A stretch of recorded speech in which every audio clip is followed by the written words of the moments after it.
rabbil alamin. Allahumma kulli waliyik al-hujjat ibn al-Hasan salawatuka alaihi wa ala abai fi hadhihi as-sa'a wa fi kulli sa'a waliyan wa hafizan wa qaidan wa nasiran wa dalilan wa aina hatta tuskinahu ardaka taw'a wa tumatti'ahu fiha tawilan birahmatika ya arhamar rahimin. Allahumma salli ala Muhammad wa ali Muhammad wa ajil farjahum. Alhamdulillahi rabbil alamin. Kepada bapak-bapak dan ibu-ibu sekalian, teman-teman sekalian yang saya hormati, alhamdulillah kita masih bisa berkumpul kembali di acara kajian Khadimul Husain lewat kajian Zoom online, dan insyaallah kajian kita hari ini lebih istimewa lagi, dan saya juga pribadi dan atas nama tim Khadimul Husain mengucapkan bela sungkawa yang sedalam-dalamnya atas kesyahidan Imam Shadiq alaihissalam. Semoga dengan kita memperingati kesyahidan beliau, kita bisa mendapatkan ilmu yang banyak dengan kita mengingat dan kita mengkaji kembali tentang Imam Shadiq alaihissalam, akan menambah makrifat kita kepada Allah Subhanahu wa taala. Ibu-ibu sekalian dan bapak-bapak yang saya hormati, hari ini kita akan sore hari ini. Jadi di Iran sore, di Indonesia mungkin sudah malam ya. Kita akan mengkaji tentang peran ayah dalam membentuk keluarga agamis dan berakhlak. Sebelumnya saya akan mengantarkan sedikit bahwa acara kita pada hari ini kita mengadakan secara umum dan mengundang tamu istimewa kita, para ustadz, untuk mengisi kajian hari ini, untuk menanggapi permintaan dari beberapa ibu-ibu yang ingin menyertakan para suaminya dalam mengikuti kajian di Khadimul Husain. Dan alhamdulillah tim Khadimul Husain berusaha untuk mencoba memfasilitasi dengan mengundang ustadz yang bisa membawakan, ustadz yang kapabel dalam hal ini, yang membawakan kajian kita, insya Allah lebih banyak lagi ilmu yang kita bisa dapatkan. Dan teriring dengan waktu, insya Allah tidak menutup kemungkinan kita juga akan mengadakan kajian bersama anak-anak kita, bersama kita insya Allah. Dan semoga apa yang kita lakukan pada saat ini menjadi amal ibadah dan untuk mempersiapkan kezuhuran Imam Mahdi ajallahu farjahu syarif insya Allah. Untuk membuka acara ini, mari kita bersama-sama membaca basmalah. Bismillahirrahmanirrahim.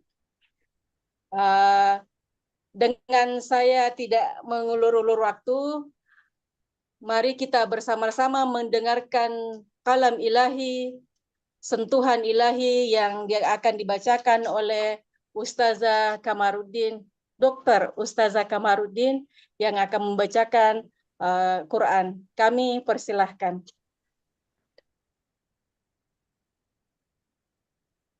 Tes, suara kedengaran? Iya, suaranya ada Ustaz. Baik ya. Bismillahirrahmanirrahim. Insyaallah dalam peringati kesyahidan ya, Imam Shadiq alaihissalam dengan acara yang diselenggarakan oleh Khadimul Husain. Pada kesempatan ini saya akan membacakan Al-Quran dengan menghadiahkan kepada zuhurnya atau munculnya Imam Mahdi ajalallahu ta'ala farjahu syarif insyaallah.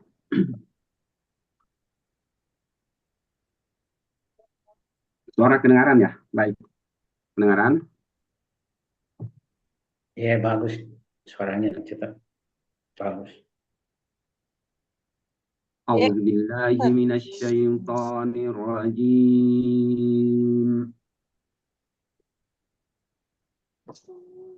Bismillahirrahmanirrahim. Nah, gambar saya cari-cari sini. Ada saya kirimkan di HP tak. Innal ladzina qalu rabbuna Allahu summa istaqamu tatanazzalu alaihim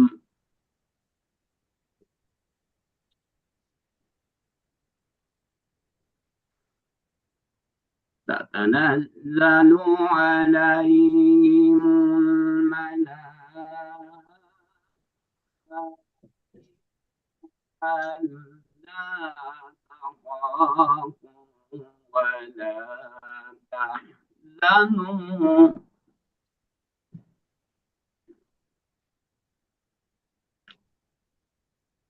ألا تخافوا ولا تحزنوا ولا تحزنوا وأبشروا بالجنة التي كنتم توعدون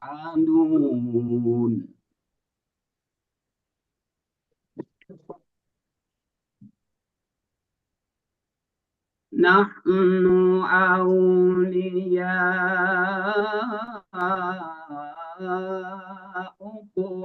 في الحياة الدنيا وفي الآخرة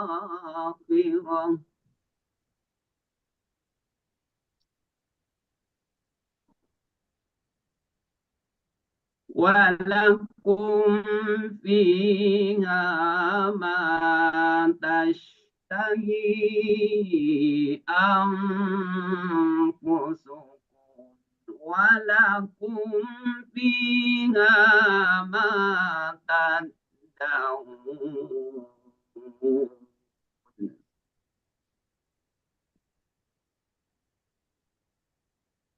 نزلا من غفور رحيم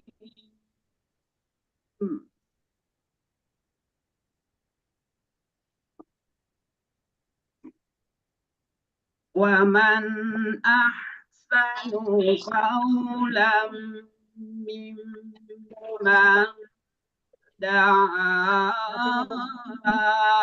إلى الله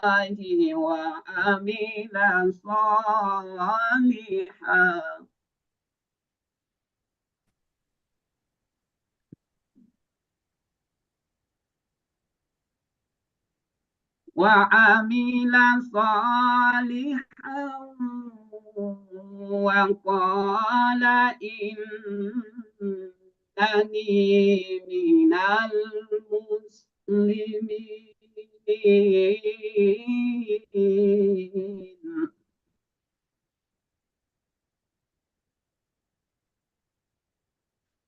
ولا تستوي الحسنة ولا السيئة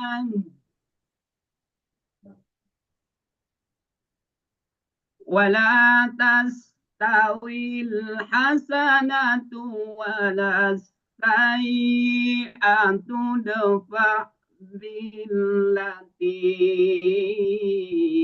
هي أحسن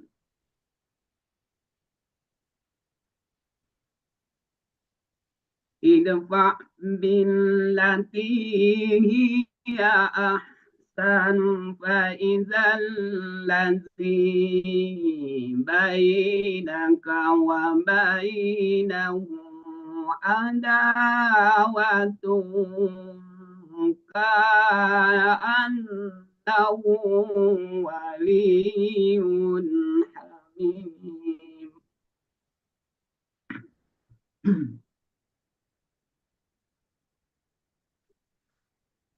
ولا تستوي الحسنة ولا السيئة ادفع بالتي هي أحسن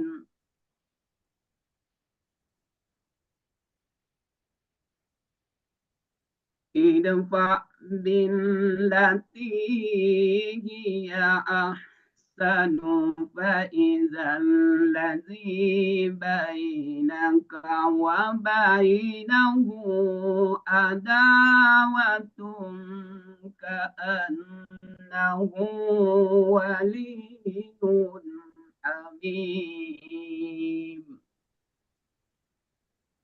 الله أكبر. بسم الله الرحمن الرحيم.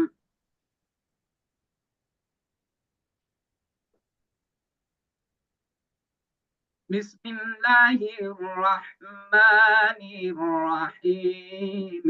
إنا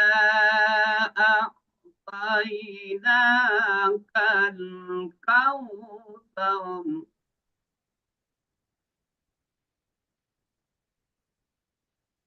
فصل لربك وانهر إن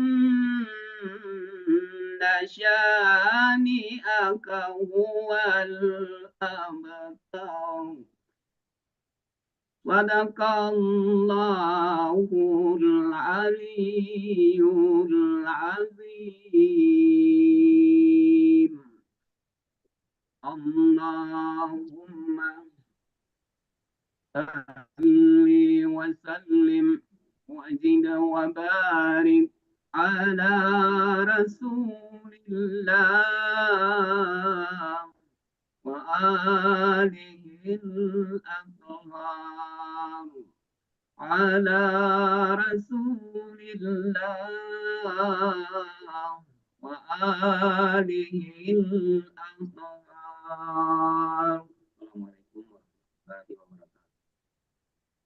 Waalaikumsalam warahmatullahi wabarakatuh.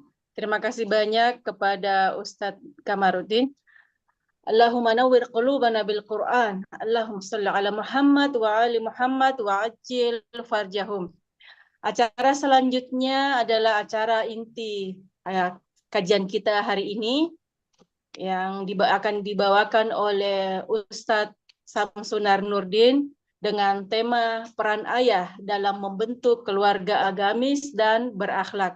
Sebelum saya mempersilahkan kepada Ustadz kita, saya ingin mengingatkan kepada bapak-bapak, ibu-ibu sekalian yang dirahmati oleh Allah Subhanahu wa Ta'ala, bahwa kajian kita ini juga sedang live di YouTube. Kalau teman-teman belum sempat mengikuti di Zoom, bisa ikut di YouTube juga. Dan saya harapkan kepada bapak-bapak dan ibu-ibu sekalian serta teman-teman saya yang saya hormati, untuk selama acara ceramah dari Ustadz kita, saya mohon untuk mematikan mute mic-nya, tapi layar kameranya nggak apa-apa dinyalakan. Tadi layarnya dinyalakan, tapi suaranya minta tolong dimatikan sehingga tidak mengganggu konsentrasi dari Ustadz kita. Oke? Terima kasih banyak. Untuk ini kita akan mengikuti seperti apa sih peranan ayah dalam membentuk keluarga agamis dan berakhlak. Apa yang harus kita lakukan sebagai orang tua untuk bisa membentuk anak kita menjadi lebih baik, untuk membentuk anak kita dengan bisa kita mengajarkan anak-anak kita dengan baik. Karena Imam Shadiq alaihissalam bersabda bahwa ada 3 kewajiban dari seorang ayah buat anaknya. Yang pertama adalah memberikan ibu yang baik buat anaknya, ibu yang soleh, dan yang kedua memberikan nama yang baik buat anaknya, dan yang terpenting lagi adalah mendidik anak-anaknya untuk mengenalkan agama dan Al-Quran. Nah, seperti apakah kita mendidik anak-anak kita sehingga bisa berakhlak mulia yang diridhoi oleh Allah Subhanahu wa Ta'ala? Mari kita ikuti kajian kita ceramah yang akan dibawakan oleh Ustadz Samsunar Nurdin. Kepada Ustadz kami persilahkan. Afwan Ustadz, waktu antum sampai 45 menit insya Allah. Ya, terima kasih banyak. Kami persilahkan. Terima kasih banyak.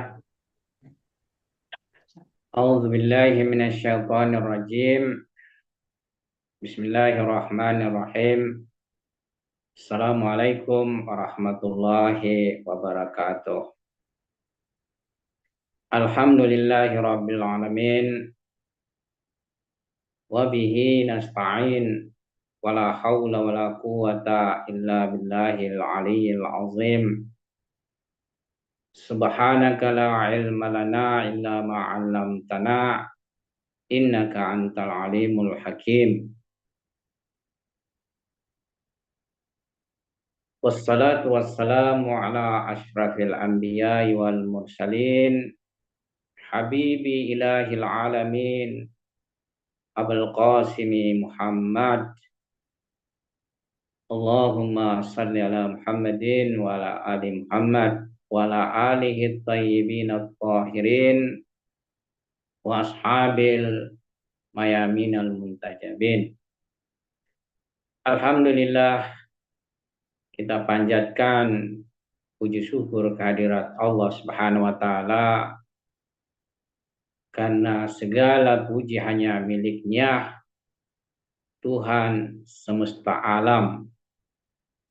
Salam dan salawat juga kita haturkan kepada junjungan kita Nabi Muhammad Sallallahu Alaihi Wasallam beserta keluarga sucinya dan kepada para pecinta setianya. Alhamdulillah, pada malam hari ini kita bersama-sama dalam satu majelis memperingati syahadah Imam Ja'far As-Shadiq alaihissalam, pendiri daripada Maktab Ja'fari, maktab yang secara fikih sebenarnya paling tua dari maktab fikih lainnya. Sebab beliau merupakan guru dari para fuqaha, guru dari para ulama.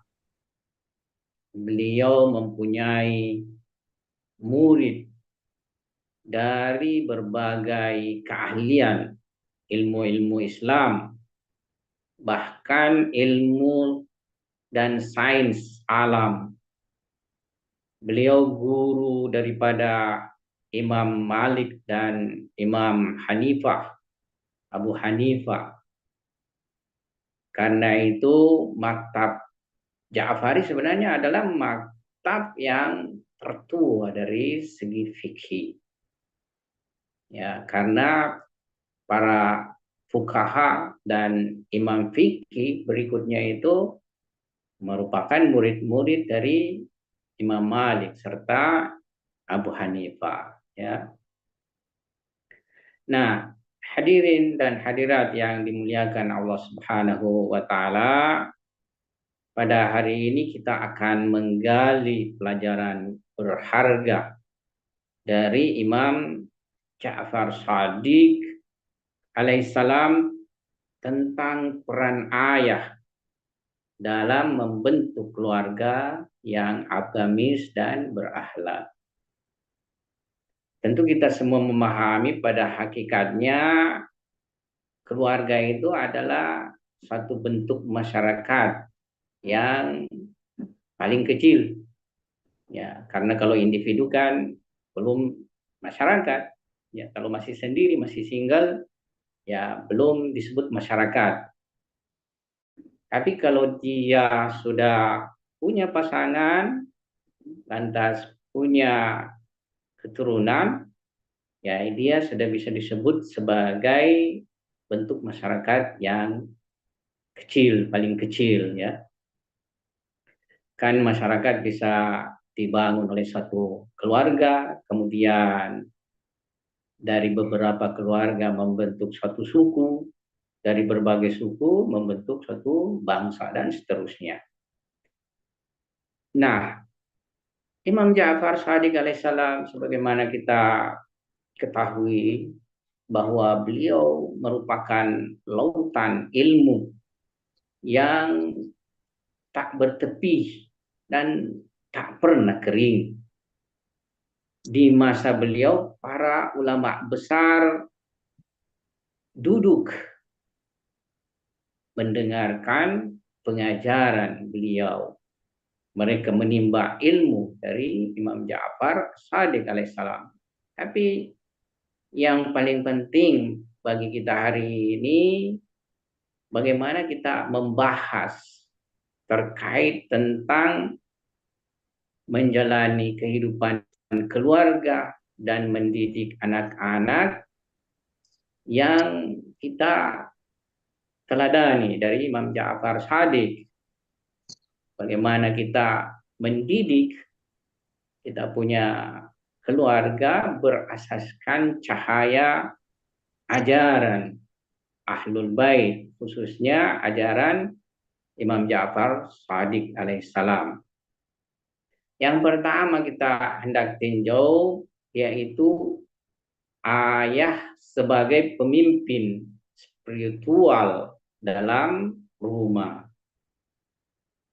Ya, peran ayah di dalam rumah sangatlah signifikan dalam membangun spiritual dan maknawiyah keluarga. Secara sederhana, jika seorang ayah menampakkan kekurang taatan kepada Allah Subhanahu wa taala, itu akan melemahkan bangunan spiritual di dalam keluarga. Nah, Imam Ja'far mengajarkan bahwa seorang ayah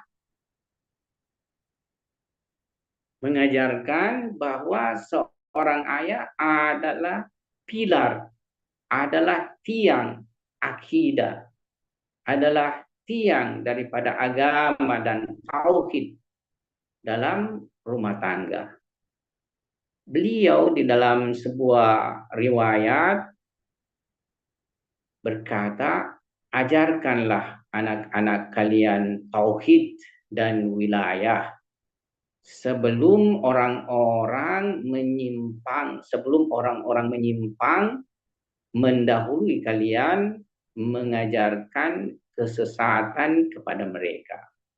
Nah, ini kita juga teringat dengan satu sabda Nabi Shallallahu Alaihi Wasallam bahwa pada hakikatnya seorang anak ketika dia dilahirkan itu lahir dalam kondisi fitrah, ya, sampai-sampai nanti dia akan mendapatkan pengarahan dari kedua orang tuanya sehingga ia terbentuk, ya, apakah dia Islami, apakah ia Yahudi, apakah ia Majusi, apakah ia Nasrani.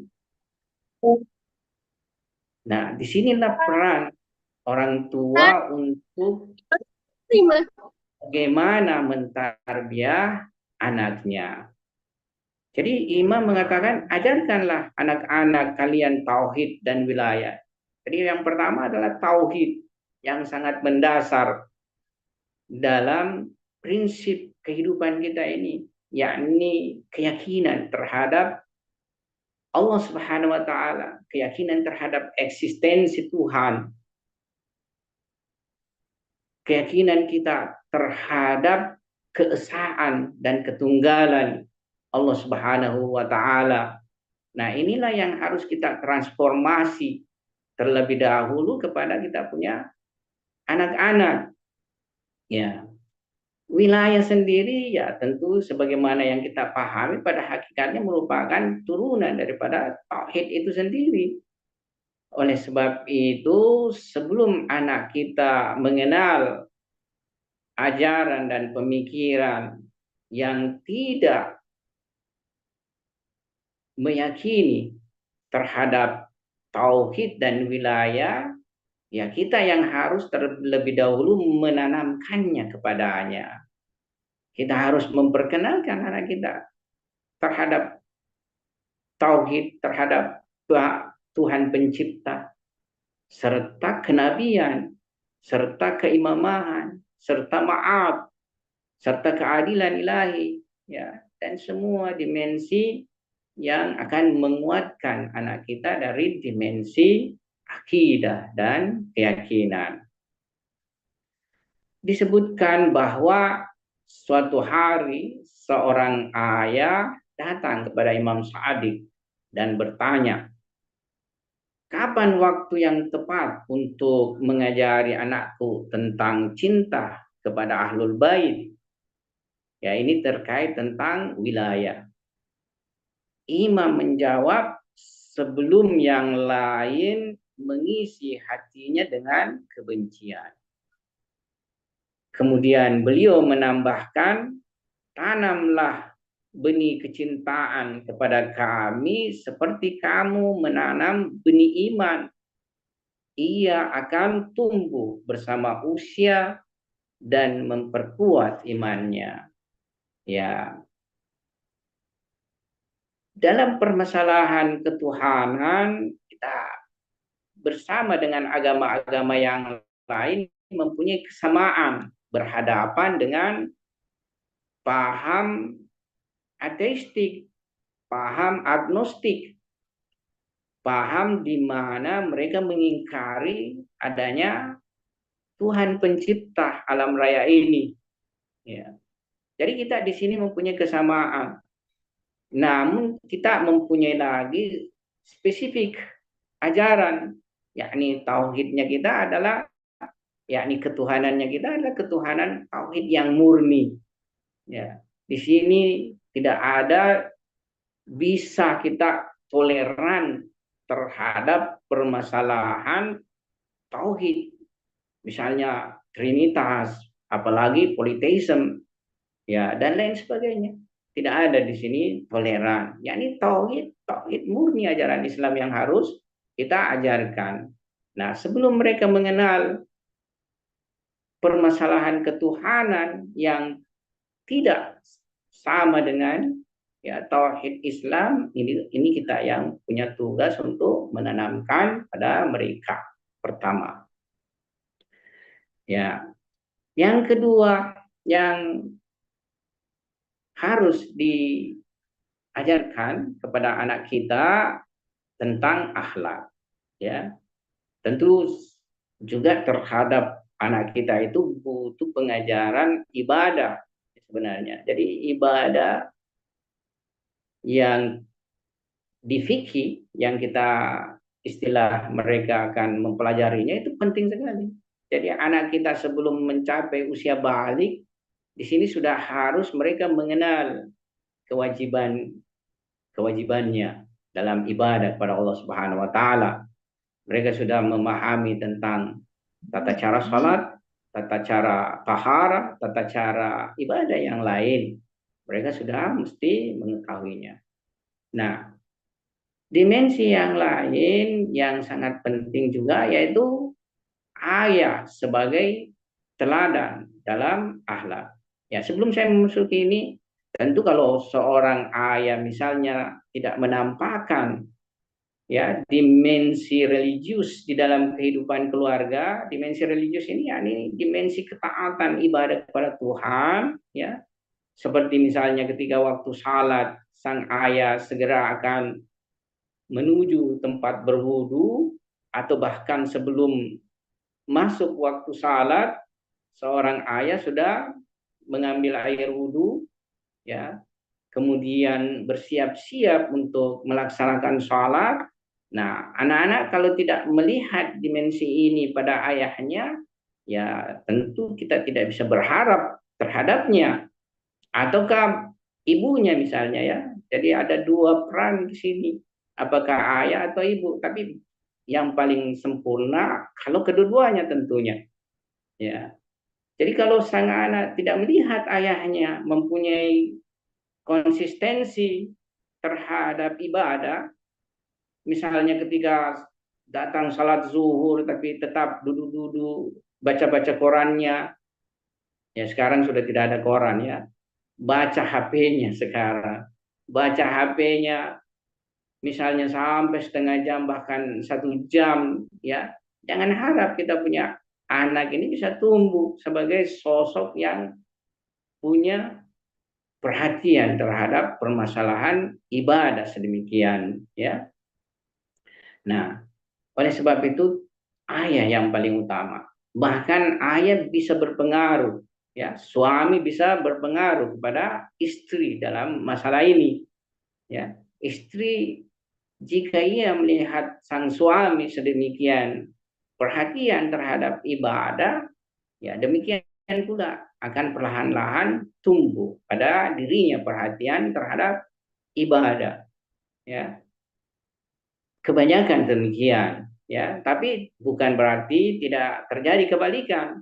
Sang istri yang mempunyai perhatian terhadap ibadah, suami yang terpengaruh, ya. Oleh sebab itu kedua-duanya ini saling mempengaruhi, ya. Kedua-duanya suami dan istri itu saling mempengaruhi. Tapi biasanya yang mempunyai peran lebih besar adalah suami, sang ayah terhadap keluarga, ya. Nah, barulah kita berbicara terkait masalah ayah sebagai teladan dalam akhlak. Jadi kalau kita runut, pertama terkait masalah keyakinan, akidah, kemudian masalah ibadah, dan berikutnya adalah masalah akhlak.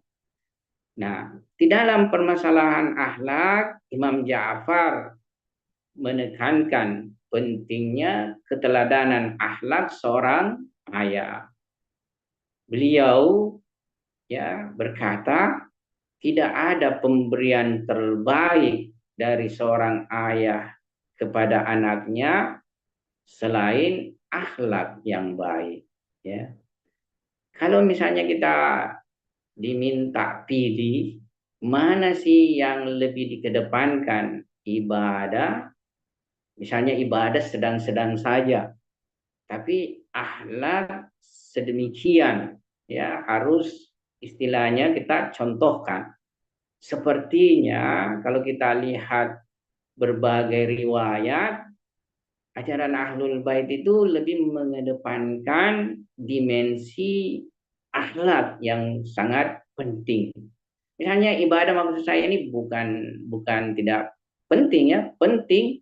Tapi kalau dia pun diperlihatkan dalam ukuran sedang-sedang, misalnya sudah masuk waktu salat, 15 menit, 20 menit baru pergi salat, ya. Dengan misalnya akhlak mulia, sepertinya lebih pada akhlak mulia dalam dimensi ini yang harus diteladankan oleh seorang ayah. Kenapa?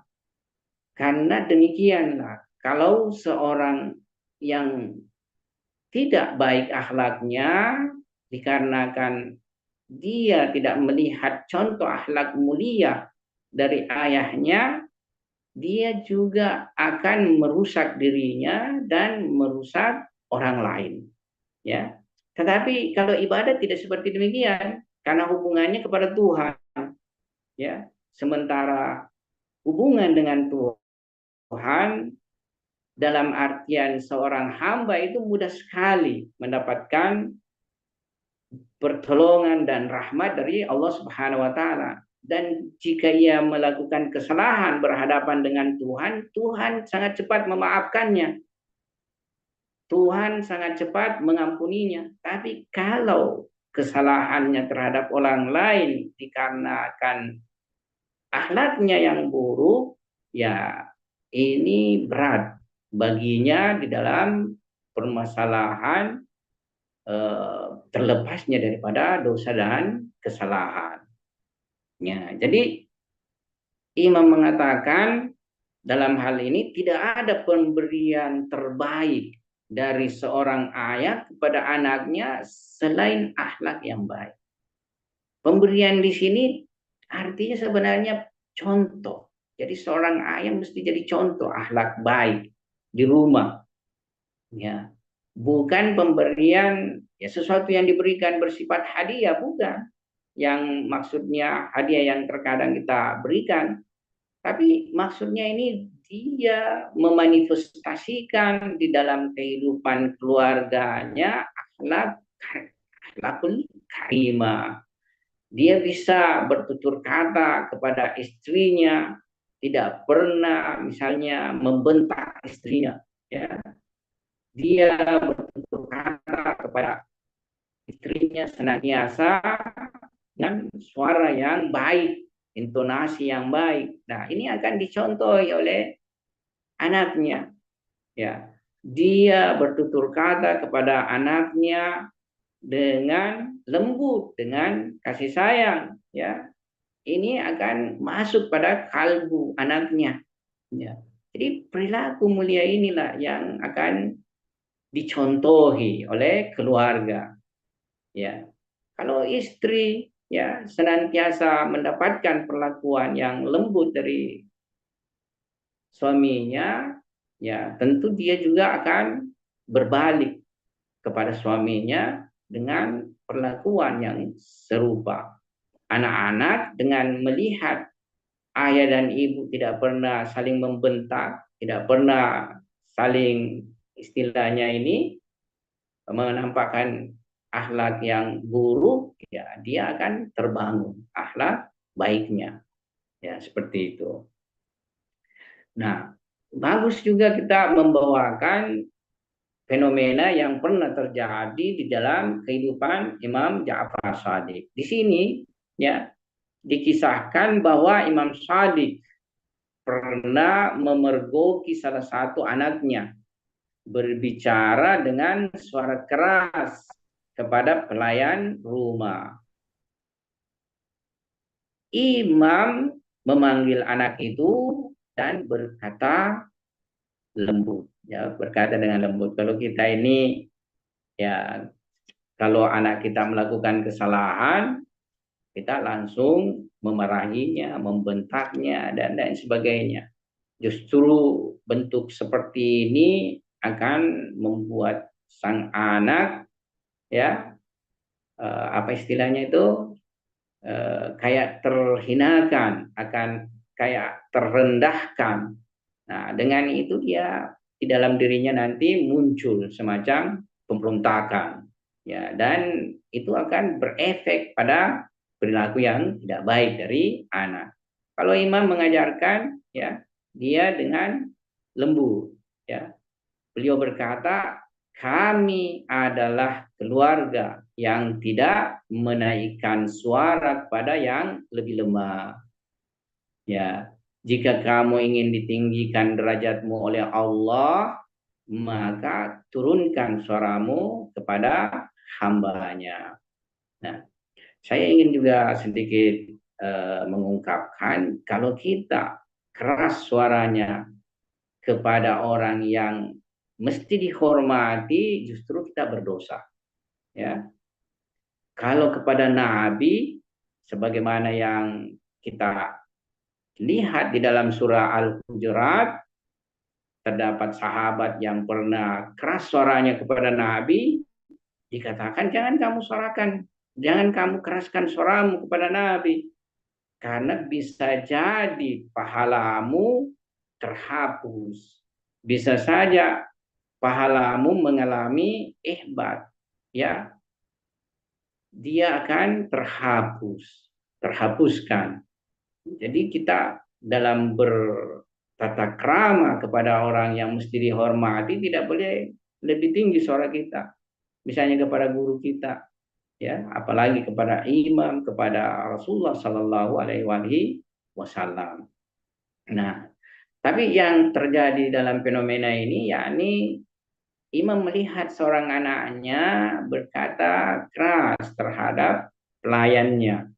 Nah, imam mendidik anaknya tidak boleh melakukan seperti demikian. Ya, jadi kita pun mesti mendidik anak kita dalam hal ini, bagaimana terhadap orang misalnya kita tinjau dari dimensi bisa saja dari dimensi kekayaan, dari dimensi pendidikan, dari dimensi kedudukan sosial dan lain sebagainya. ya lebih rendah istilahnya. Dari sudut ini, dari kita lebih berilmu, dia kurang berilmu. Kita lebih kaya misalnya, dia miskin misalnya. Kita mempunyai keturunan ya sebagai bangsawan, dia tidak misalnya. Ya itu haruslah mempunyai akhlak yang baik kepada mereka. Nah, jadi pelajaran yang diberikan imam kepada kita dalam bentuk sabdanya, dalam bentuk perkataannya itu bukan hanya keluar dari lisan beliau, tapi beliau sendiri menerapkan di dalam kehidupan rumah tangga beliau sendiri. Ya, ini karena waktunya sempit sekali, ya saya harus meloncati apa yang sudah saya siapkan. Tapi ya secara ini saya bisa simpelkan misalnya, singkatkan ya. Yang ketiga yang sangat penting juga menurut Imam Ja'far Shadiq, menurut Ma'sumin alaihissalam, menanamkan cinta kepada ahlul bait. Ya, jadi kita ini tidak boleh lalai dalam mendidik kita punya keluarga, terutama kepada anak-anak kita, menanamkan cinta kepada ahlul bait.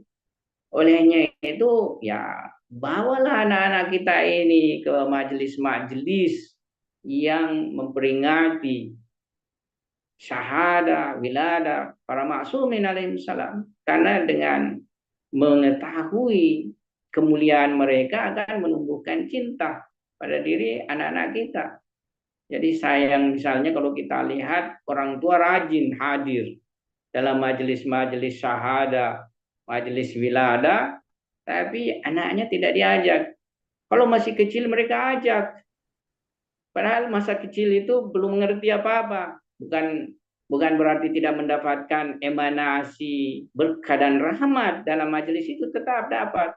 Jadi kalau kita bawa anak kita yang masih menyusu, yang masih kecil, yang masih usia di bawah 5 tahun dan lain sebagainya, yang mudah kita bawa, tetap mereka mendapatkan keberkahan.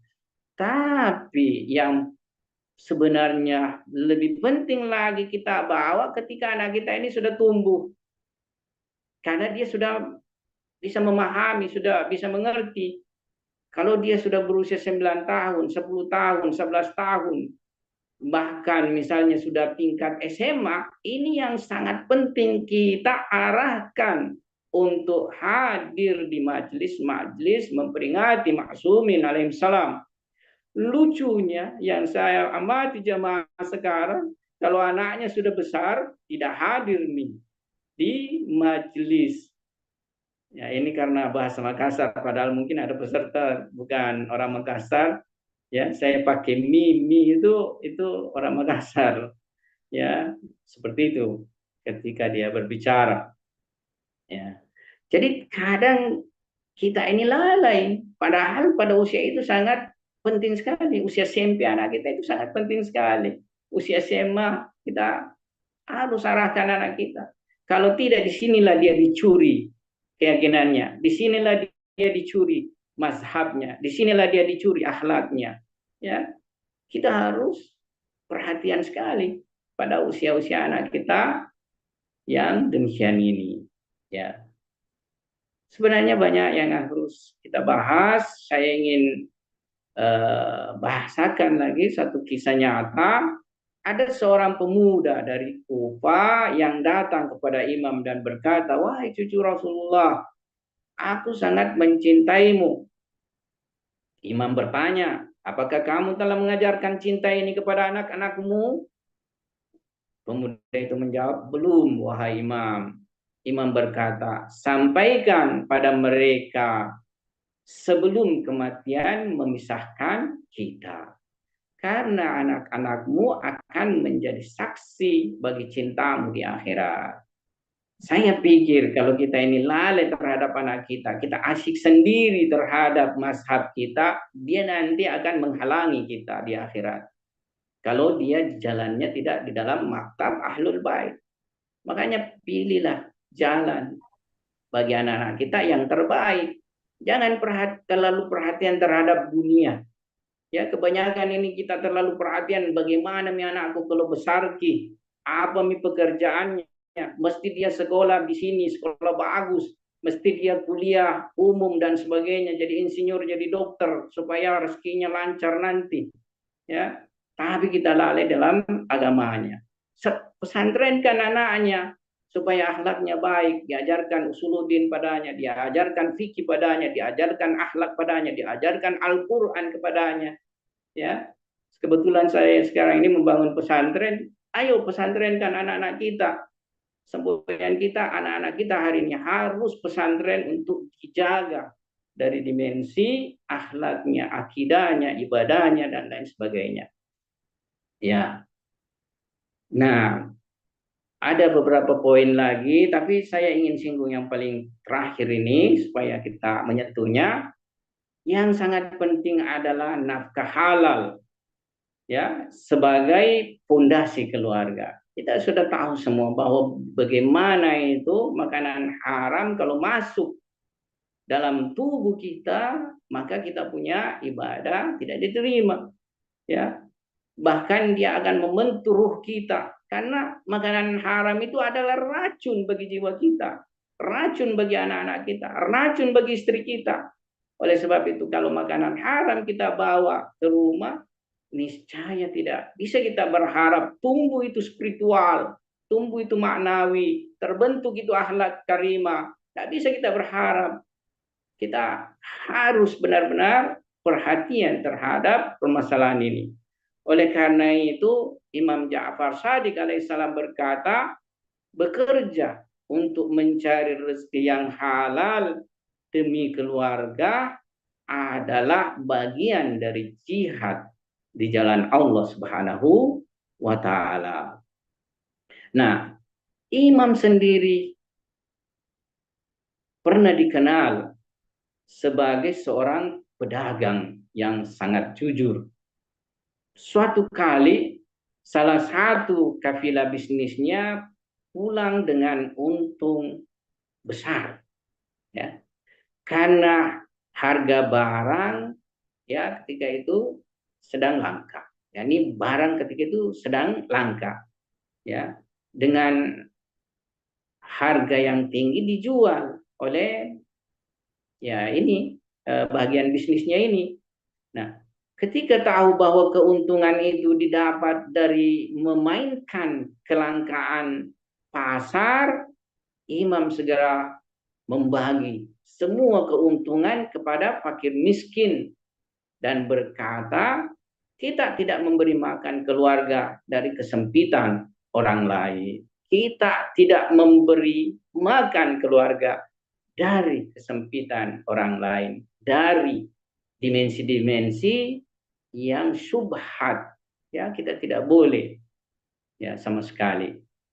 Nah, hal yang sangat penting juga sebagai akhir dari kita punya pembahasan, karena kita cuma diberi 45 menit, sebenarnya pembahasan ini bisa dibahas secara terpisah, tetapi juga sangat penting. Ya, kita melihat sekarang ini fenomena pertama terhadap perceraian. Kalau terjadi perceraian, anak-anak itu dikasih ibunya. Kasihan perempuan. Apakah kita ini laki-laki mau demikian menindas perempuan? Cukuplah, ya.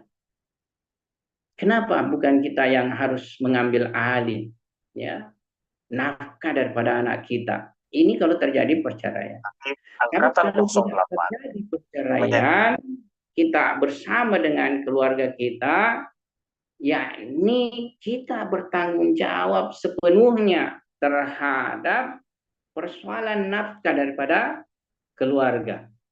Ya, kita bertanggung jawab sepenuhnya. Jadi sang ayahlah, sang suamilah yang bertanggung jawab sepenuhnya terhadap nafkah daripada keluarga, nafkah terhadap istri, nafkah terhadap anak-anak. Ya, meskipun istri misalnya mempunyai kekayaan, ya, karena itu termasuk dosa besar jika sengaja melalaikan tanggung jawabnya sebagai seorang ayah atau seorang suami. Ya, Rasulullah Shallallahu Alaihi Wasallam bersabda, cukuplah seseorang dianggap berdosa jika ia menyanyiakan orang yang menjadi tanggungannya. Kafa bil mar'i ithman ayyudayya mayya'ul.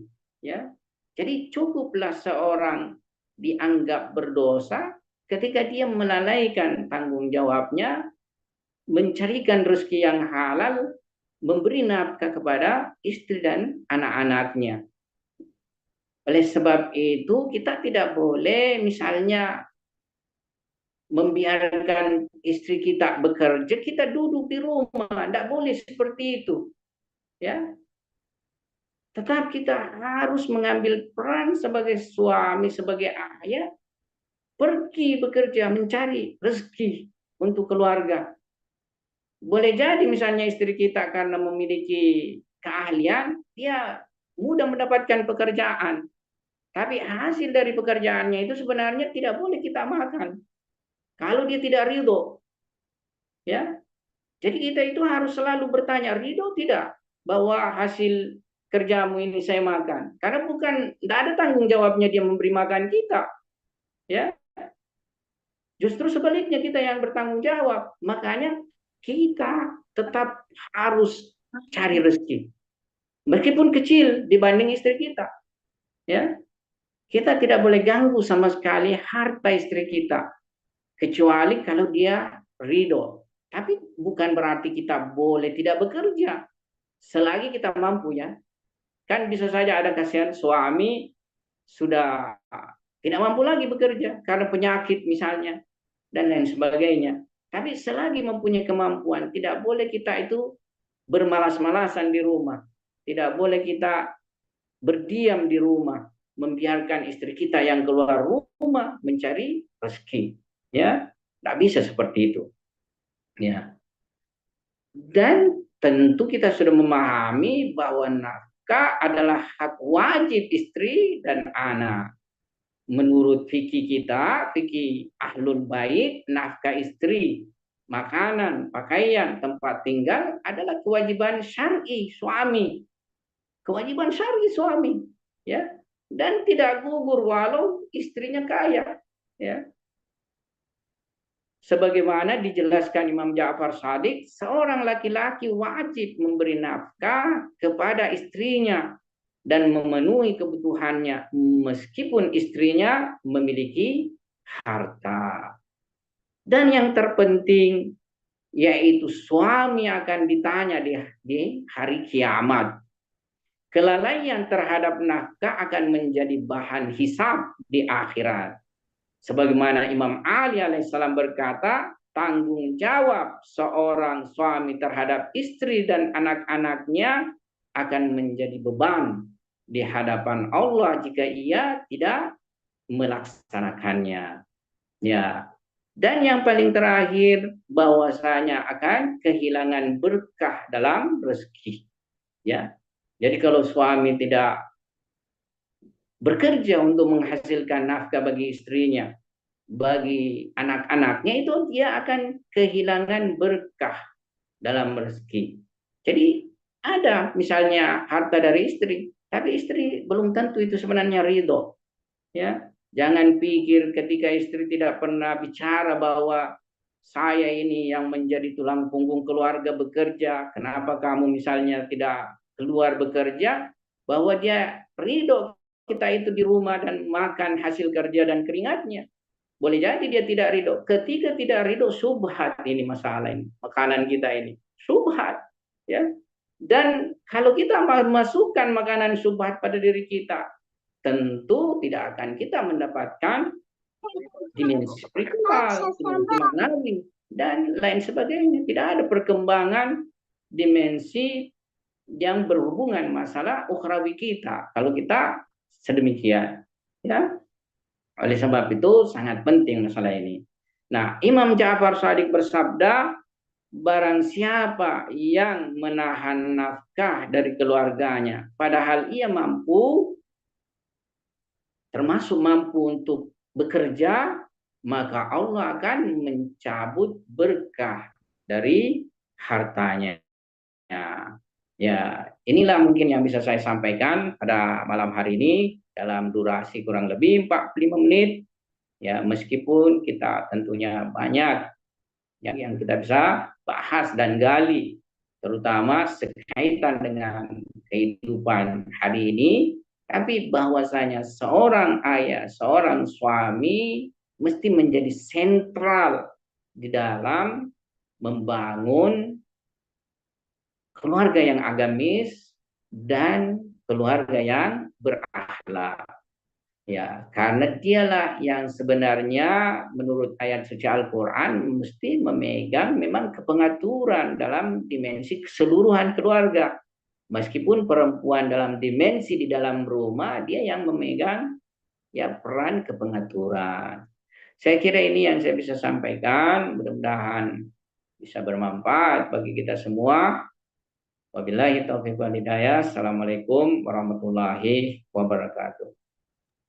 Sania ya. Assalamualaikum warahmatullahi wabarakatuh. Syukran Ustaz. Bapak Ibu bisa lihat Timur Tengah itu di sini. Alhamdulillah pemaparannya sangat padat dan sangat bagus. Ini menunjukkan kepada kita bahwa seorang ayah bukan hanya sebagai pelindung buat keluarga, tetapi peranannya juga sangat penting, seperti juga peranan seorang ibu untuk membangun keluarga yang islami dan agamis, insyaallah. Sekarang kita akan buka pertanyaan. Minta izin Ustadz, apa bisa saya buka pertanyaan? Ya bisa. Ya. Sampai 15 menit lah. Bertanya, silahkan dinyalakan mikrofonnya atau mau menulis di kolom chat. Kami persilahkan.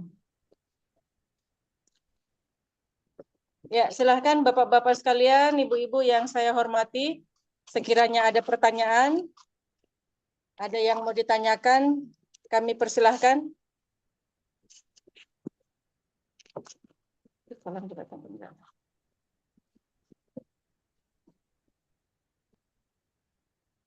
Iya. Sepertinya semuanya sudah ini ya. Saya pikir pembahasan ini masih ada kelanjutannya. Insya Allah di waktu yang akan datang, kesempatan yang akan datang, insya Allah kita akan mengundang Ustadz lagi untuk membawakan kajian dengan materi-materi yang lebih menarik lagi, karena materi saat sekarang ini adalah sebagai pengantar untuk kita lebih mendalami lagi ilmu yang lebih banyak. Jadi Bapak-bapak, Ibu-ibu sekalian, teman-teman yang ingin bertanya, kami persilahkan. Saya beri waktu 2 menit ya. Kalau tidak ada, kita akan memasuki doa penutup dan pembacaan doa ziarah. Ya.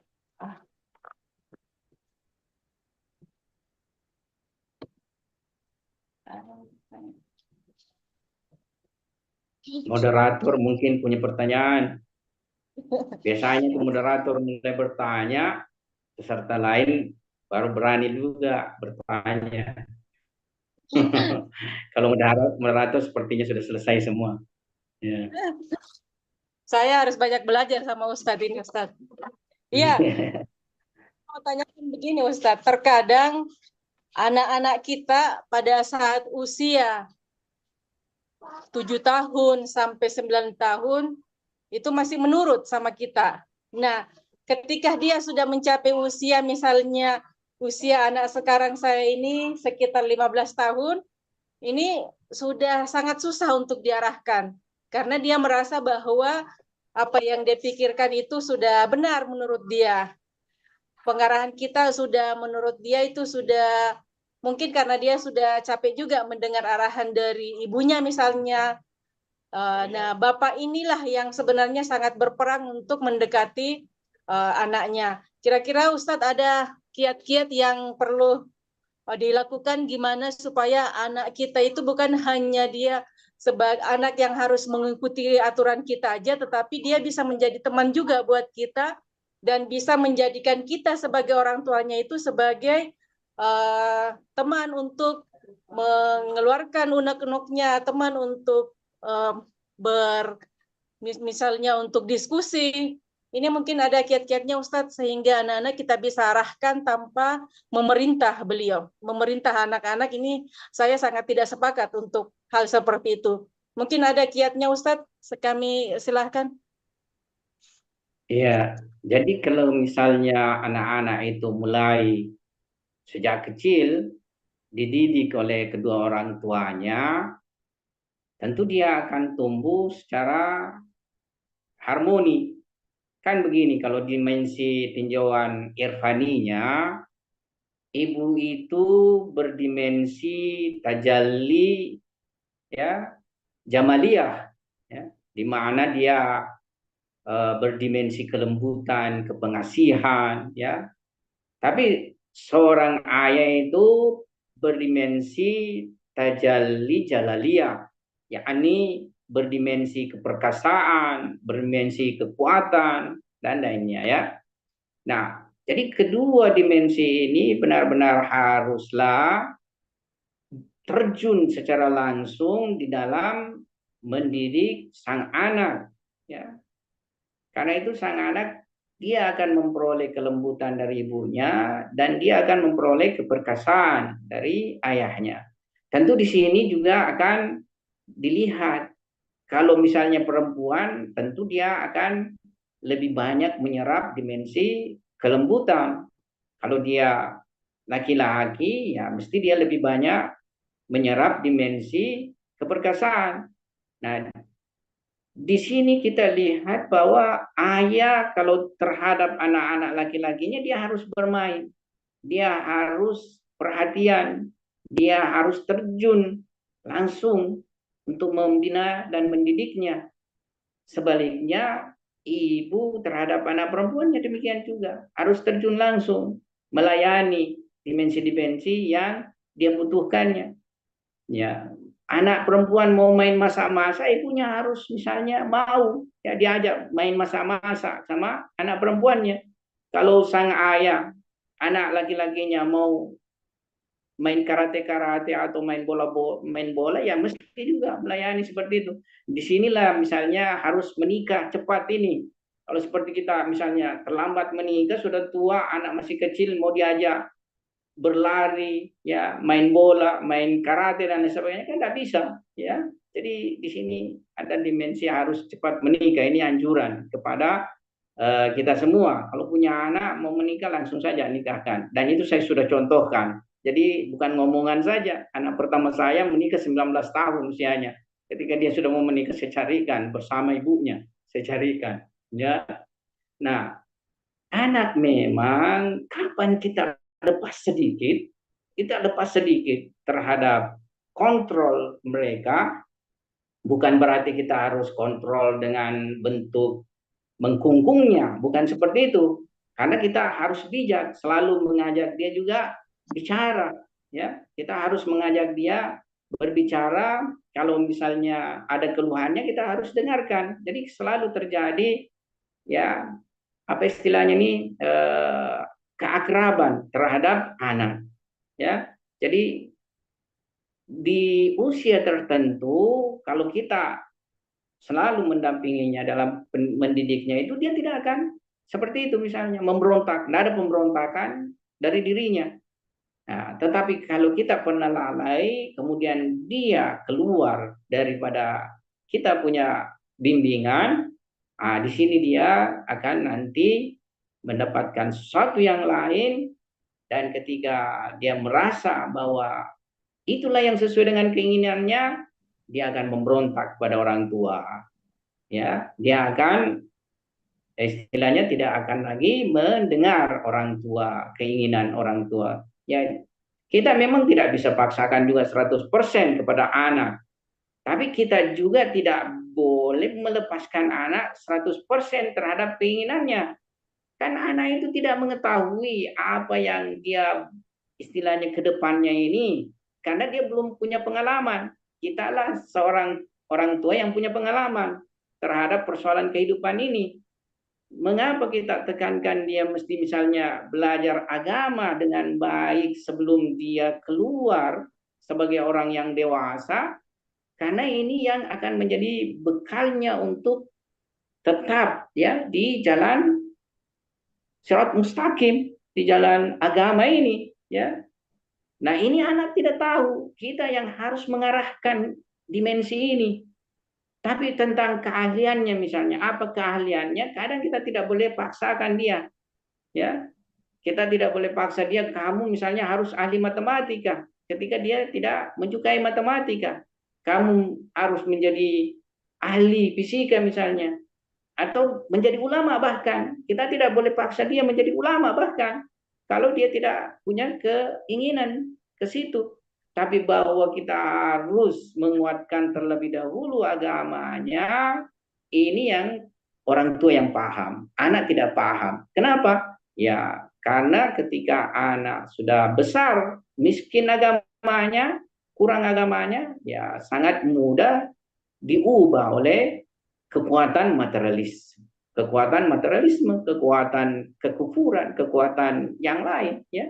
Jadi di sini kita harus berperan besar, ya. Ini jadi kuncinya, yakni membersamai dan menyertai anak dalam seluruh tahapan usianya sampai dia memang kita nikahkan, kita kawinkan. Ketika kita sudah nikahkan, di sini anak sudah kita anggap ya mempunyai kemampuan berdiri sendiri. Mungkin ini yang saya bisa jelaskan. Saya juga Ustaz, ada yang saya mau tanyakan. Iya, kami persilahkan. Ustaz, Ya, silahkan. iya, jadi menarik sekali apa yang disampaikan oleh Ustaz Syamsunar, bahwa yang saya tangkap benar itu bahwa salah satu cara untuk mendidik anak itu adalah senantiasa mengikut sertakan di acara-acara, baik itu acara doa atau acara peringatan-peringatan. Yang meskipun misalnya mungkin di saat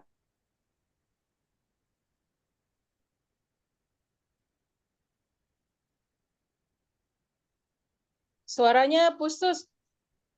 Suaranya Ustadz Kamarudin, suaranya putus. Halo. Suaranya Sinyalnya kayaknya putus. Sinyalnya beliau kayaknya terputus. Ya. Iya, kita kesulitan masalah sinyal di Iran ini, Ustadz. Iya. Ya, lanjut dengan pertanyaan Ustadz Kamarudin. Ini ada beberapa pertanyaan di kolom chat dari Ibu Fatima. Dia mengatakan, bagaimana mengajak suami untuk ikut serta dalam pendidikan agama kepada anak-anak? Jadi jangan hanya suami karena sudah capek cari uang, pendidikan anak sudah tidak diperhatikan. Ini pertanyaannya Ustadz. Silahkan.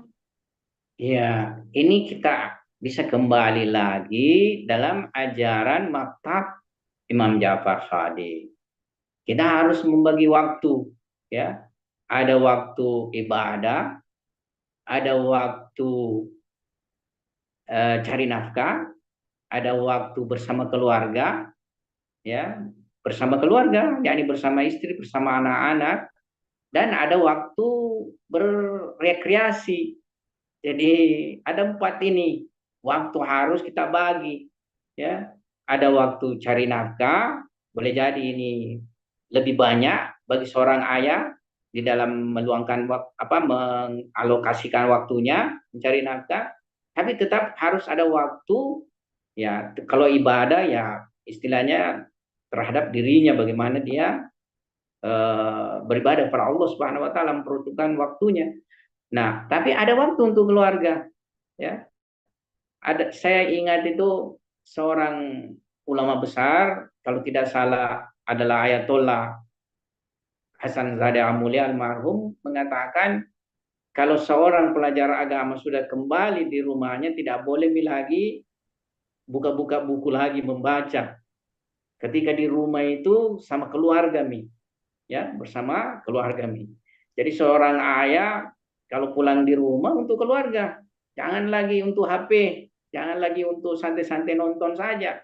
Bersantai-santailah dengan anak-anak, bersantai-santailah dengan istri, ya. Berbincang-bincang dengan istri itu lebih utama daripada pergi beriktikaf. Kan ada riwayat seperti itu ya. Bayangkan ini Islam ajarannya, ya. Berbincang-bincang, bercakap-cakap dengan istri itu lebih besar pahalanya ketimbang pergi beriktikaf. Padahal iktikaf itu kan besar pahalanya, ya. Ya. Kemudian ada waktu rekreasi. Nah, ini biasanya bagi kita ini yang fukara, kesian untuk rekreasi ini butuh biaya ya. Ini biasa tidak kita sanggupi, ya. Tapi kalau rekreasi dalam artian yang apa saja, karena kadang itu rekreasi artinya bepergian, ya, bertamasya, pergi ke suatu daerah misalnya, ya itu biasanya butuh biaya kan. Tapi kalau berekreasi misalnya mungkin sekedar bikin-bikin makanan bersama-sama di rumah itu sebenarnya bentuk rekreasi, ya. Jadi suami istri sama-sama membuat makanan ringan, anak mungkin bisa juga turun. Ini suatu bentuk rekreasi juga. Jadi ini harus diperhatikan 4 ini, ya. Waktu untuk ibadah, ya, tentu harus ada bagi seorang ayah. Waktu untuk bekerja, nah ini sangat penting, ya, sebagaimana tadi kita singgung pada pembahasan terakhir. Waktu untuk bekerja harus ada bagi seorang suami. Kemudian waktu untuk keluarga, ya, itu juga harus ada. Tidak boleh misalnya melalaikan waktu untuk keluarga. Ya, disinilah waktu untuk keluarga bisa berperan, ya, seorang ayah di dalam mendidik anaknya, ya. Ayah itu sangat penting untuk mengajarkan Al-Quran anaknya. Kalau tidak misalnya dia carikan pengajar Al-Quran, dia antar pergi belajar Al-Quran, ya, dan lain sebagainya. Yang keempat, waktu untuk rekreasi. Nah, waktu untuk keluarga ini seorang ayah, seorang suami sangat diperlukan perannya di dalam membentuk, ya, anak-anaknya agamis dan berakhlak. Di sini, ya. Jadi dia harus turun itu, ya. Turun mengajarkan kepada anaknya persoalan-persoalan agama. Jangan kepada ibunya saja, ya.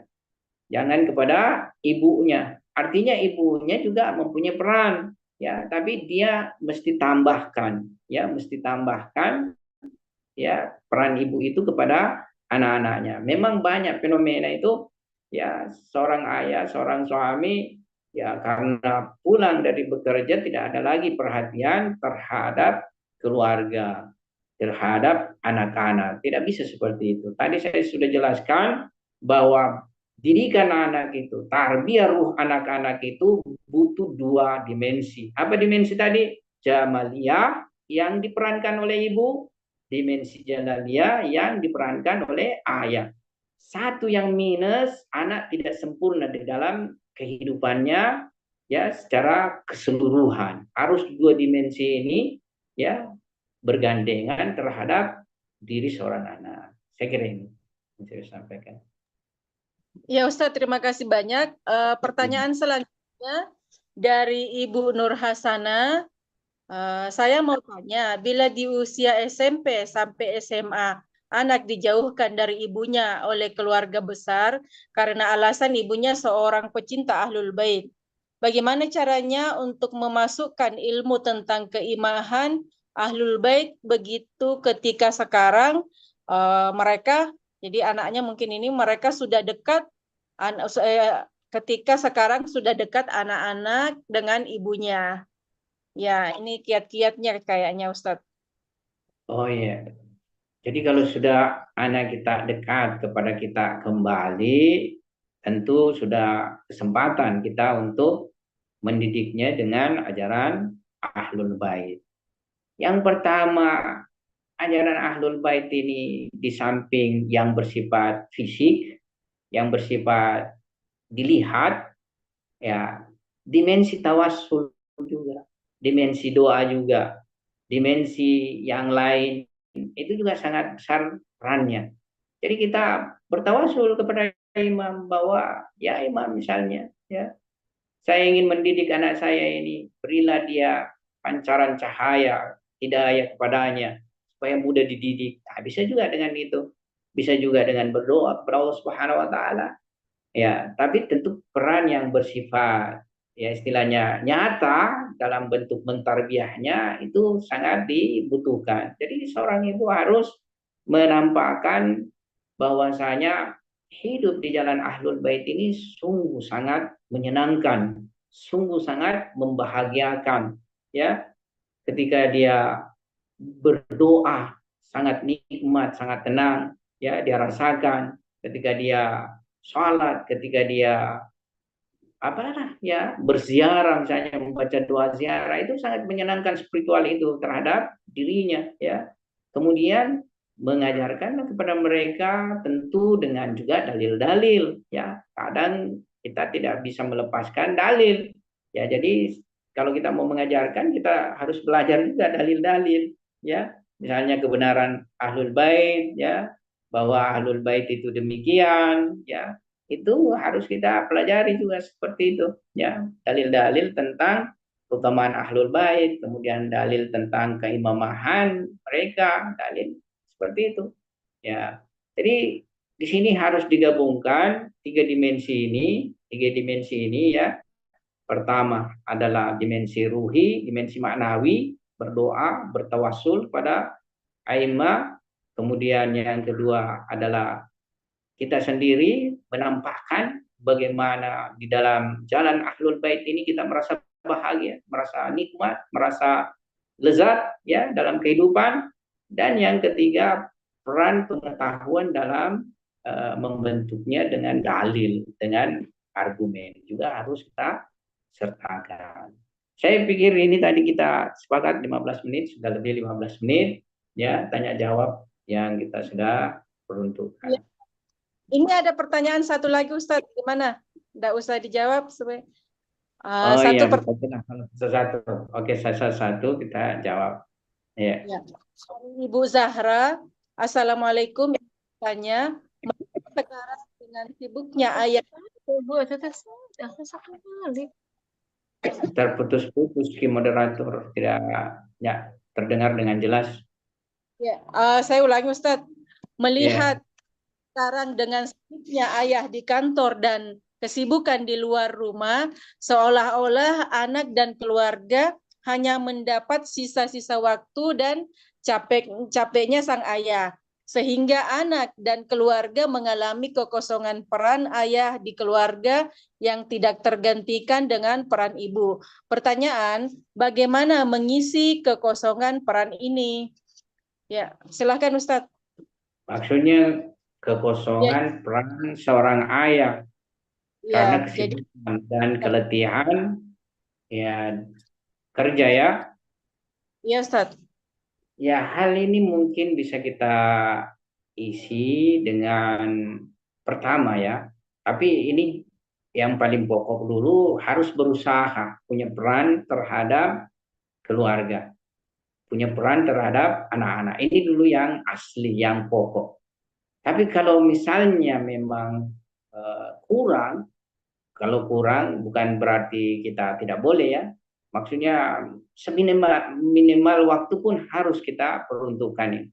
Tapi kalau misalnya kurang, bagaimana cara mengisinya? Nah, disinilah ada peran jamaah sebenarnya, ya, peran jamaah kita, ya. Jamaah mesti membuat wadah-wadah yang bisa menjadi perantara untuk mendidik anak-anak jamaah kita.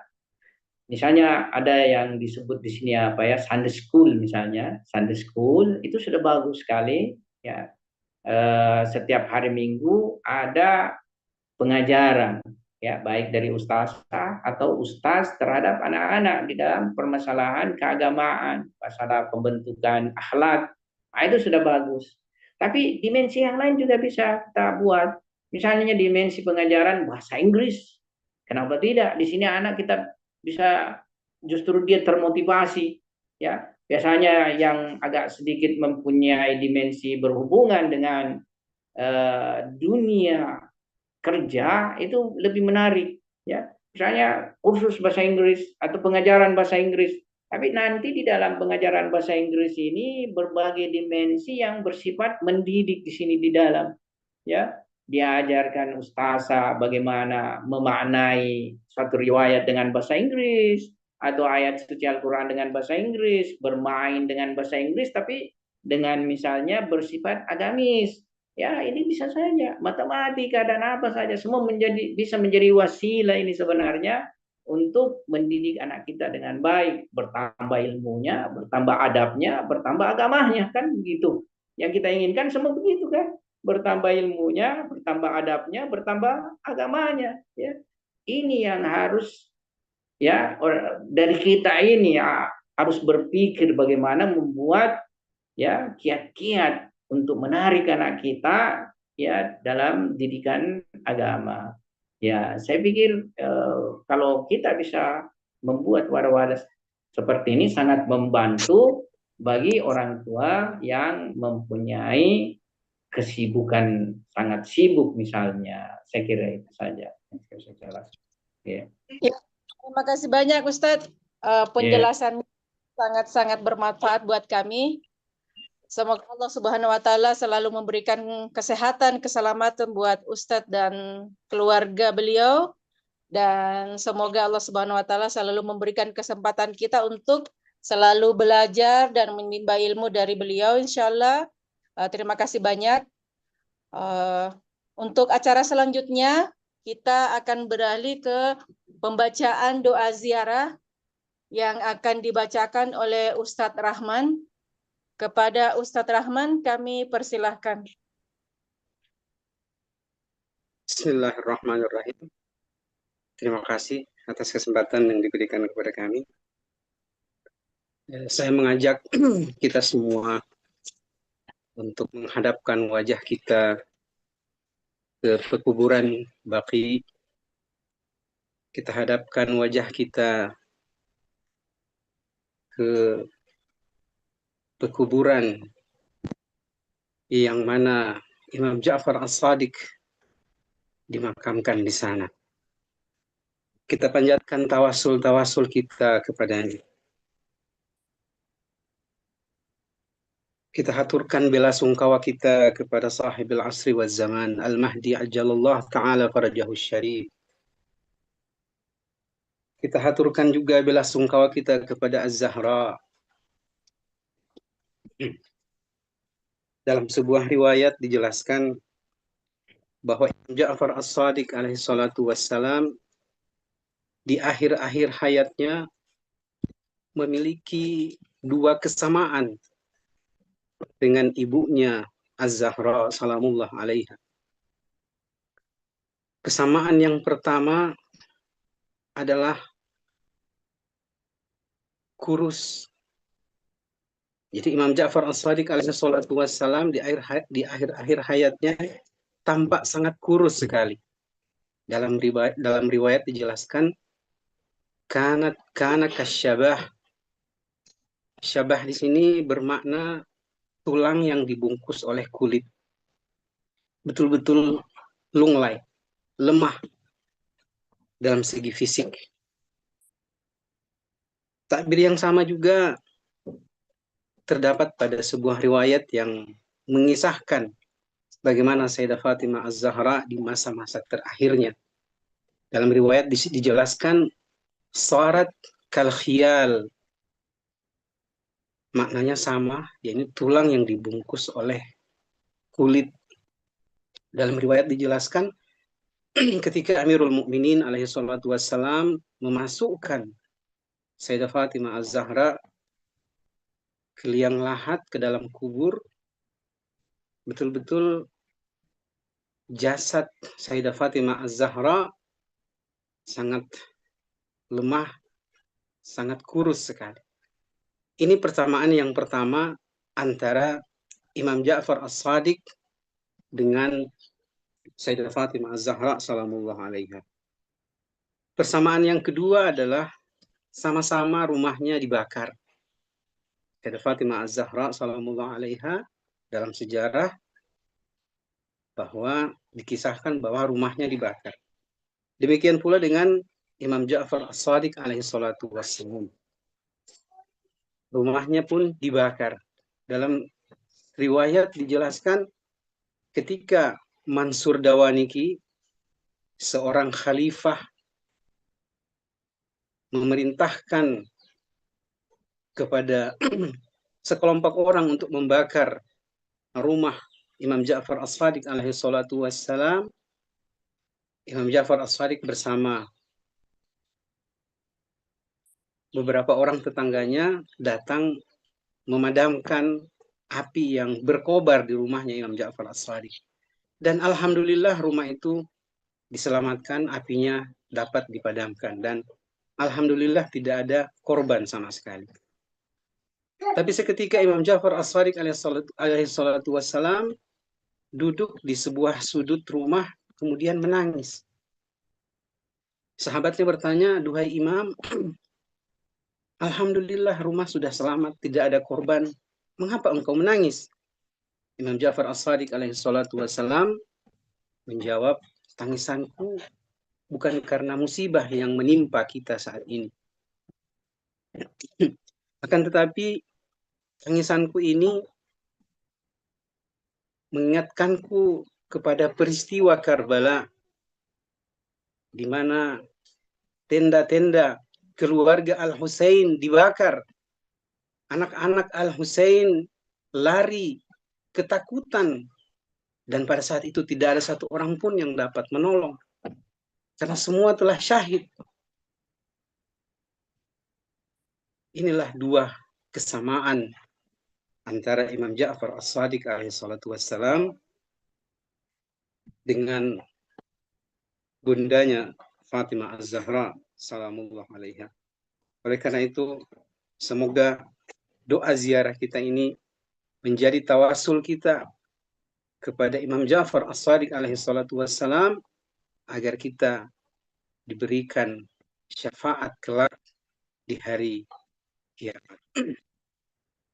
Bismillahirrahmanirrahim. Allahumma salli ala Muhammadin wa ali Muhammadin wa ajil farajahum. Assalamu alayka ayyuhal imamus sadiq. Assalamu alayka ayyuhal wasiyyun natiq. السلام عليك أيها الفائق الرائق. السلام عليك أيها السنام الأعظم. السلام عليك أيها الصراط الأقوم. السلام عليك يا مصباح الظلمات. السلام عليك يا دافع المعضلات. السلام عليك يا مفتاح الخيرات. السلام عليك يا معدن البركات. السلام عليك يا صاحب الحجج يا حججي والدلالات. السلام عليك يا صاحب البراهين الواضحات الباهرات. السلام عليك يا ناصر دين الله. السلام عليك يا ناشر حكم الله. السلام عليك يا فاصل الخطابات. السلام عليك يا كاشف الكربات. السلام عليك يا عميد الصادقين. السلام عليك يا لسان الناطقين. السلام عليك يا خلف الخائفين. السلام عليك يا زعيم الصادقين الصالحين. السلام عليك يا سيد المسلمين. السلام عليك يا كهف المؤمنين. السلام عليك يا السلام عليك يا هادي المضلين. السلام عليك يا سكن الطائعين. أشهد يا مولاي أنك على الهدى والعروة الوثقى والشمس الضحى وبحر المدى وكهف الورى ومثل الأعلى صلى الله على روحك وبدنك والسلام عليك يا مولاي أبي عبد الله جعفر بن محمد وعلى آبائك وأولادك المعصومين المطهرين. السلام عليكم ورحمة الله وبركاته. Allahumma shalli ala Muhammad wa ali Muhammad wa ajil farjahum. Alhamdulillahirabbil alamin. Kita telah melewati doa ceramah kajian kita pada malam ini dan sore hari ini di Iran. Saya ucapkan terima kasih banyak kepada semua bapak-bapak, ibu-ibu, adik-adik, teman-teman sekalian yang saya hormati yang telah ikut dalam kajian kita. Semoga Allah Subhanahu wa taala menjadikan kajian kita menambahkan ilmu kita dan terhitung sebagai amal ibadah buat akhirat kita dan sebagai salah satu sarana untuk mempercepat kezuhuran Mahdi insyaallah. Bagaimana ada sama? Minta tolong kepada bapak-bapak, ibu-ibu sekalian untuk dinyalakan kameranya. Kita akan foto bersama. Dan terkhusus saya mengucapkan banyak terima kasih kepada materi kita pada ini. Pada Ustadz Samsunar, terima kasih banyak kepada Ustadz Kamarudin dan Ustadz Rahman. Kami ucapkan dari tim Khodimul Husain mengucapkan terima kasih banyak. Semoga Allah Subhanahu wa taala membalas sebaik-baik balasan buat Ustadz semuanya. Sehat selalu. Foto bersama. Ini cuma nyalakan ini.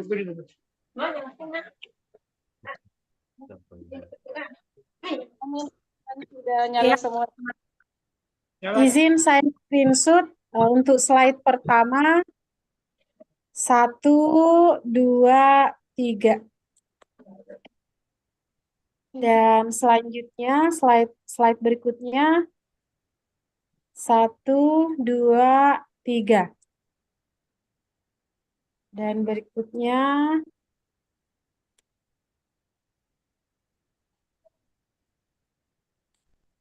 ya, sudah. Terima kasih banyak semuanya. Ya, terima kasih banyak semuanya. Saya dari tim Khodimul Husain mengucapkan banyak-banyak terima kasih. Semoga sudah kajian dan kita akan ketemu kembali dalam kajian-kajian selanjutnya. Dan kami juga tak henti-hentinya menunggu saran dan masukan dari bapak-bapak dan ibu-ibu semua guna untuk lebih memperbaiki lagi dan lebih untuk lebih bagus lagi dalam khidmat kita kepada masyarakat di Indonesia. Bisa mempersembahkan yang terbaik buat bapak-bapak, ibu-ibu, dan teman-teman sekalian. Insya Allah kita akan ketemu di acara-acara selanjutnya. Saya dari MC mengucapkan terima kasih banyak. Al-afu minkum. Wassalamualaikum warahmatullahi wabarakatuh. Terima kasih. Waalaikumsalam warahmatullahi wabarakatuh. Doanya semua. Ya, doakan kami semoga bisa cepat pulang ke negara. Bisa kan.